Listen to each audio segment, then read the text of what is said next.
Tous les matins, Ismaël Koulibaly vient s'entraîner au stade de Bamako. Récemment couronné champion d'Afrique de taekwondo en Égypte, il peaufine sa préparation physique durant une visite à ses proches au Mali. Grand espoir de médaille pour le pays dans la catégorie des moins de 80 kg, il s'est perfectionné en France et a entamé une carrière professionnelle en décrochant une bourse olympique. Chaque fin d'entraînement ou fin de compète, on a des soins là-bas, bain froid, sauna, kiné, tu vois, qui te met bien après l'entraînement. Juste ça qui me manquait ici. Et puis voilà, qui fait que voilà, les blessures, ça passe vite aussi.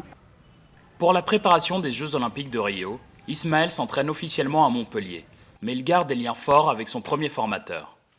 Medrissa Koulibaly l'a repéré à l'âge de 5 ans dans son club situé dans la cour d'une école d'un quartier populaire de Bamako. Le sens de ce sport n'est pas seulement d'apprendre à se battre, c'est aussi une leçon d'humanisme.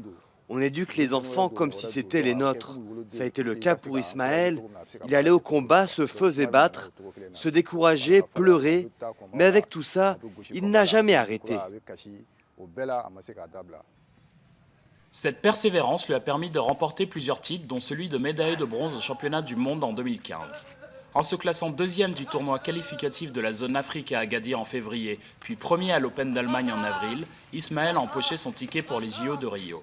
Des succès prometteurs, mais non sans sacrifice.